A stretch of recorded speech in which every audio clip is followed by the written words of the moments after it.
Don't be annoying. Yeah, that's the general rule of thumb.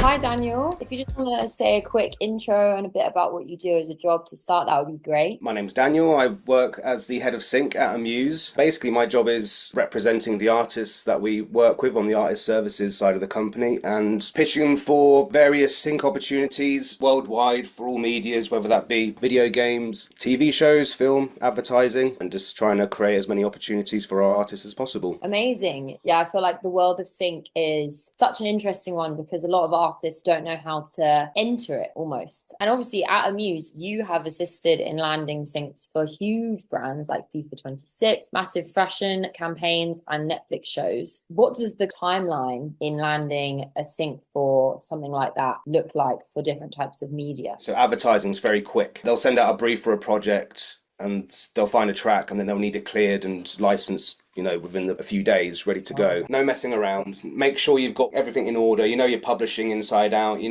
got all the writers there. Everyone that you kind of needs to clear that music. Whereas the film and TV world can be a little bit kind of longer leading. They probably start thinking about the music up to like a year before they plan to release whatever the production is, and that they're kind of thinking about that very early on. So what they tend to do is they tend to pre-clear a load of options for specific scenes, and they'll probably have a variety of different options that hit certain budgets. In the film and TV world, they tend to be working with very tight budgets, so having a few different options available there is quite handy for them. Basically, the more prepared you are, the better, essentially. What would be your main advice for artists who want to make contacts in the sync world? If an artist is completely independent, so they're not signed to a label or a publisher, there's no sync team repping their music, research is kind of the key, and knowing your music and where it can best be placed. The first port of call is probably music supervisors, so probably just go back a little bit. So music supervisors are the people that are employed by either like a creative ad agency or a film production company, and their role is to basically facilitate all of that project's music needs, whether that be just purely licensing music or finding the right music for certain scenes, managing budgets and things like that. Find out what companies are out there, find out if it's a music supervision company that specializes in advertisements, see what brands they tend to work with, what agencies they tend to work with. If it's a supervisor that works for film and television, see what directors they work with. There's always things to bear in mind before reaching out to them. Do your research beforehand, try and find out what supervisors or supervision companies are working on, and then reach out to them if you think your music could potentially work for a project that they're working on. Supervisors are very busy and they get inundated with music, so I'd recommend not hassling them. There's a slight balance you've got to figure out, remaining consistent, but Don't be annoying. Yeah, exactly. Don't be annoying. Don't be annoying. Yeah, that's the general rule of thumb anyway in the music industry, isn't it? And so after you've placed yourself within a market, you're thinking, I'm good for adverts or I'm good for period dramas, and say a supervisor does reach out to you, how can an artist be best prepared for a sync deal when the option comes along? If an artist is completely oblivious to the sync world, it can be a little bit daunting. And there are certain standard practices that maybe they should be aware of. So, for example, in the film and TV world, if you were to get a sync request for a piece of music that you've created, they're generally going to require to license that music for all media worldwide perpetuity, which from the outlook can seem quite daunting because it seems like, I'm just giving away my music for forever globally. And I've heard some artists pushing back on that where it's not something they can really do. Like a network is going to be broadcasting that project for however long, and they're going to need the rights for perpetuity and be able to broadcast it worldwide, and they don't want to end up in a situation where they're relicensing that music 10 years down the line. So yeah, that's kind of like an industry standard that probably shouldn't be pushed back on. It's always a little bit Wild West with quoting fees as well. I think if a request does fall on an artist's plate, it's good to do the research, find out a bit more about the production. Don't be afraid to ask what the budget is for the whole film. You could even ask them more specifically what the overall production's music budget is, find out who the director is, see what they've worked on before, what the cast is. Try and pull these pieces together. And it's this kind of weird dance where you kind of got to figure out how how much money they've got available. I would suggest to any artist, if a decent sync deal lands on their plate, definitely seek some advice from someone like me who kind of knows the industry, or even like, looking into legal advice from an entertainment lawyer. Yeah. Do you see any particular genres in the world of sync at the moment that are prevailing, or that artists could even start a separate project to start writing for? Is there any genre that lands more syncs than another really niche type?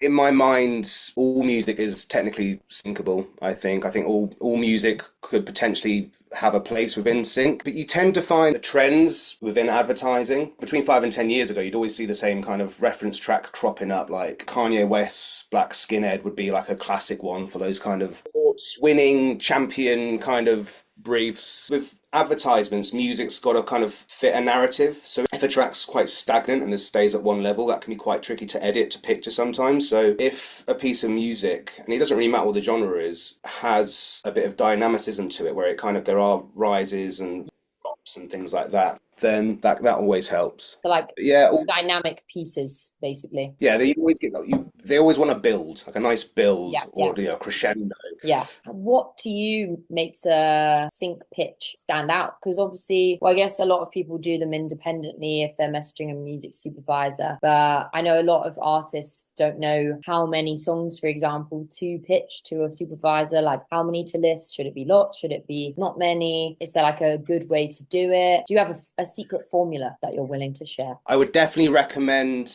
an artist, if they don't have any sync representation, to maybe look at using a platform, I don't know, like Disco or Chordal. And they're essentially pitching platforms, and they make it very accessible for music supervisors and people that work in advertising and production companies to be able to like share the music with them, and them able to download it, and you can add all the metadata to it so they know exactly who owns what and what companies they need to hear the music, and you can add the lyrics. Also, you can include the instrumentals in pitches as well. So this is a very organized way of pitching. So I would definitely recommend using a platform like that. It's kind of become industry standard now. All the music supervisors use platforms like this, and it's where they file all the music for certain projects and keep things organized, as opposed to just sending like Dropbox links and things. If there's a brief that they send you, maybe put together 3 to 5 tracks of the most suitable songs. Whereas with film and TV, I think, because there's more lead time, I think you can be a bit more generous with the options that you put forward, and you could maybe include a few more kind of wild card options in there as well.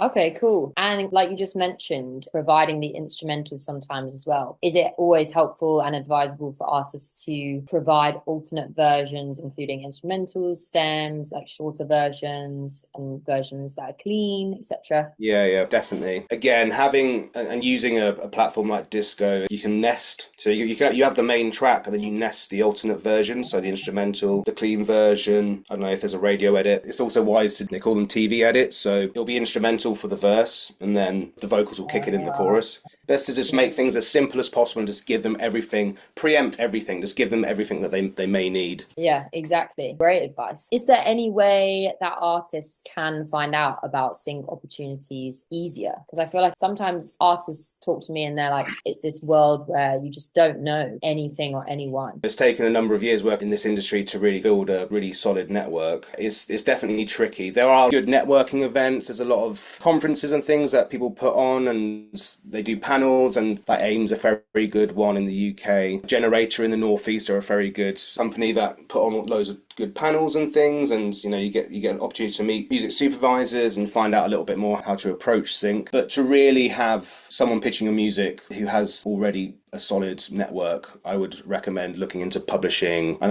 it's easier said than done, but like having an artist services company involved, or a distributor that has a sync team. Sync rep companies as well are a good shout. They don't own the master or the publishing rights to a song. They're literally just repping it for sync, and they'll take whatever commissions in their agreement from the top of the sync fee. Having a bit of patience, research, attending networking events, panels and things like that are sync focused, and just steadily building the network over time is what I'd recommend. What is your favorite sync you have helped land or pitch for and successfully got for an artist? Working at Amuse has been fun, and I've been here just over a year now, and just starting to see these sync successes coming in and seeing various placements for a good selection of our artists has been really nice to see. It's kind of showing that what I'm doing is working and it's steadily building, which is really nice. But my favorite syncs, like, they tend to not to be like the big high earners. They tend to be the ones where an up and coming artist has landed a really cool sync and